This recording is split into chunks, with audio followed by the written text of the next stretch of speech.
Today is part 2 of exploring Silky Mochi's Dark Muses. Now, Silky Mochi is a fellow YouTuber who I've collaborated with before and who many of you know, who created a style system focusing on 5 dark muses from which you can take inspo from if you like a dark aesthetic. So today I'm going to be focusing on the witch dark muse. Many of you know I love witches, I love witchy things, I love witchy movies.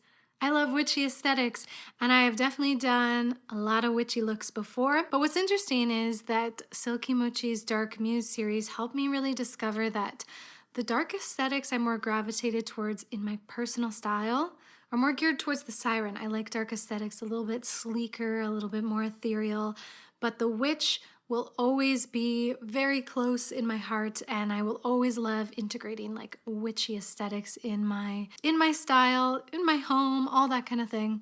So the witch, as Silky Mochi points out, is really grounded in nature. Nature is like so integral to anything related to the witch aesthetic, whether it's like materials you're wearing, like cottons and linens, just of course aesthetics involving the witch, photography involving the witch, like so often focused in like a forest, in dark woods, or using, fire and women dancing around a fire. There's something very integral about the witch and their connection to nature.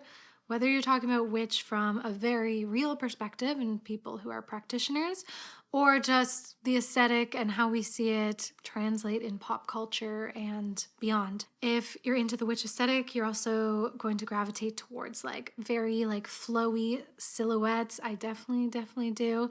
And often like layers, lots of layers and long silhouettes. When you think of a witchy outfit, you often think of like this long black dress. Of course, darker colors, we're talking about a dark aesthetic, but bearing in mind that kind of nature influence, so often like these really dark browns and burgundies, and then often a lot of grays as well. And I think that's what I'm going to be focusing on today, just really like thinking about like stones kind of and like grayed out skies. I've done a lot of witch looks where I really have focused on the dark vampy lip. And I feel like that really reflects that intersection of the witch muse with the vampire muse. And if you want to deep dive on some of the ways the witch muse has been blended with other dark muses, definitely check out Silky Mochi's video, because there are so many explorations of the witch, especially in pop culture, like from the Love Witch, which is more like a dull, like witchy energy, practical magic and whimsigoth and fairy vibes. Like the witch has so many iterations, which is what is so amazing about the witch, because she can be anybody. But at its core, there is this connection to nature and a focus on things that feel really harmonious with nature. So makeup today, I really want it to be, once again, something wearable, but really leaning into those grayed out colors. Remember that oniric video I did that a lot of you liked? I'm kind of thinking of that, like dusty roses, earthy grays, they're a little bit more like dirt almost. So yeah, without further ado, let us get into the makeup look. I'm going to start with blush, and I'm going to bust out Rituel de Fille Moth again. It's been a while since I used this. I was going hard with it for a while, and this shade is just great because it has that little bit more mutedness to it. The best dupe I've found for it is Phytosurgent's Exothermic, if you like a blush that's got more muted tones to it. It's not too bright. I think it's just going to go really nicely with something kind of gray on the eyes and the lips even, potentially. A tip always worth mentioning is you can always add your contour shades to blushes to mute them up. In fact, I might even do that just a little bit with this. Even though it's a muted blush, I feel like I could go for a little bit more of that. Little bit more muddiness. So I'm putting a contour into the blush there. And thinking of also the element of playing with like earthy side of the witch. And the vampire was talking a lot about like precise lines, like winged out eyes. Honoring the witchy earthy elements means like softer blends and not necessarily like, harsh lip lines, harsh contour. I'm going to go into the ColourPop Smoke and Roses palette. I like how this has some grays to play with and then kind of more muted rosy shades. The first shade I'm gonna go in with is this one here. And bearing in mind, like I said, the more nature influence, I will be more like wishy-washy with the application of the eyeshadow because this color has a little bit of pink to it. It's great for that kind of tired eye look. So I'm just really going quite under the eye. Always looks kind of witchy to have that like tired, sunken almost eye. I'm going to use this also on the upper lash line. Sorry, the upper eyelid. I'm not even kind of thinking too much about placement. I just kind of want to like lay down these colors. Actually, I feel like this is a nice color to kind of put all over the lid. Kind of mimics like the kind of natural discoloration of my eye, but it's like I'm putting it on with precision. I'm gonna start deepening it up. So I'm gonna go in with this gray tone here. So I'm going to bring this on the upper eyelid and start blending it into the first shade.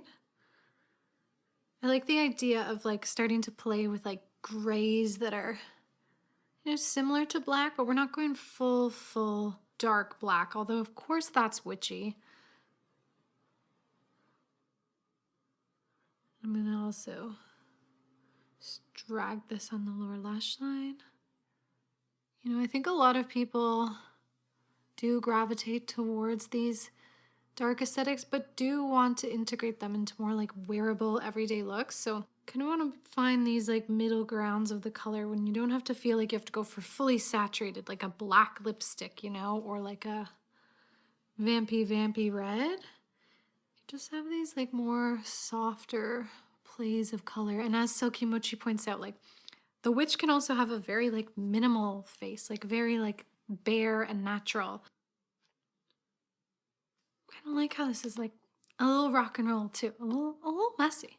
I like to put on a bit of shimmer. This one's called Metalhead, but like I don't want it to be like ethereal, sparkly shimmer. This is more like just like a little bit of satin on the eyelid.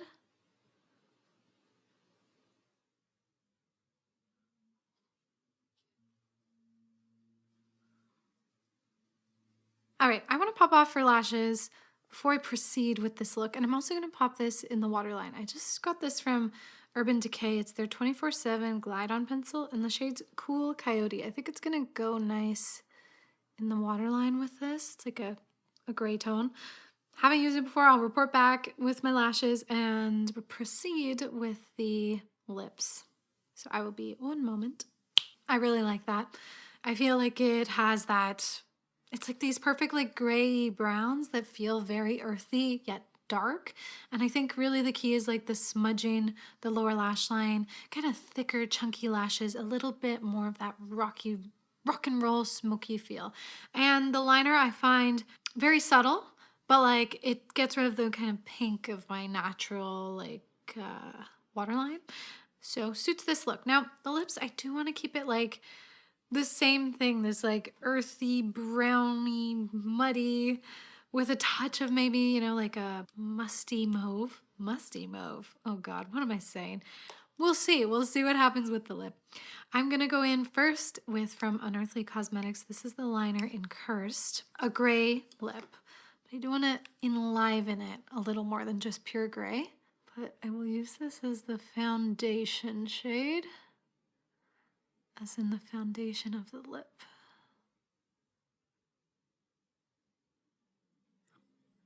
Just like kind of blend it across a lot of the lip, like canceling out the natural pink there a little bit. That's really pretty on its own, actually. I feel like one like shade type that feels witchy is like pewters, you know, like even just the way this like silver and gold is more like just looks more aged, almost like an old metal. Okay, I really kind of love that on its own, but I'm gonna use a little bit of Lisa Eldridge Velvet Sorcery. Sorcery, how on point. It's like a kind of 90s mauve, and I'm gonna put a touch of that in the middle. I just want to have that pink that's also like on the cheek.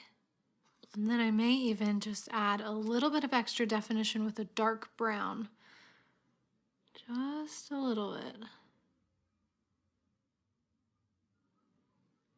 Kind of the dark brown is like the main line.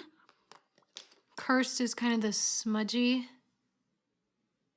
line. And then the Lisa Eldridge shade is just like that. A little bit more pink. Okay, I really like this. I feel like this was exactly what I wanted from this look. The only thing I'm gonna do is, because I know myself well and I know what I like to do to accommodate any kind of look that feels a little bit more out of my wheelhouse in terms of, like, say, colors, you know, that are a bit disharmonious. I'm just gonna put a little bit of lip oil on. I think a little bit of shine there will just lift this just enough for me to feel like it's a little bit more complimentary. And this is the finished makeup look. As I said, the key to the witch aesthetic is just like really playing with these kind of soft, natural tones of like grays, blacks even for sure, and vampy lips, of course. But at its core, the witch has to always kind of bear in mind that influence of nature. So definitely check out Silky MOCHI'S videos. I will link them down below. I'm loving this kind of, I always consider this like a soft goth kind of makeup look, and it's really my favorite way to wear like these gothic tones. So yeah, just keep things a little softer, a little wishy-washy, a little rock and roll, a little grungy, and you've really got just like this perfect balance. I feel like this would look so good in the forest with like a, you know, long flowy dress, dance around a fire. And I do want to talk a little bit more about the witch as a symbol. And I'm going to be talking about that, Coven members, Patreon Coven members, in a video coming out tomorrow. So if you haven't checked out the Patreon, do check it out. I'm going to have further conversations about symbols and stuff I explore in my videos, and monthly makeup rituals, mood boards, all that fun stuff. It's where you can find a lot more content. Yeah, I really want to talk about the witch because she is a symbol that I'm always drawn to, and I think there's so much to unpack with the witch as an aesthetic. So I'm looking forward to talking about that with anybody from the Patreon Coven. And that's it for today. Toasty! Let's take it away. Thank you to everybody who watched the video till the end. You must, because otherwise you'll miss toasty content, and you never want to do that. Never want to leave this guy hanging. And that's it for today. If you want to like, comment, and subscribe, that's always so appreciated. And until next time, may you all find yourselves a little bit of makeup magic, and we will see you in the next video. Bye, witches.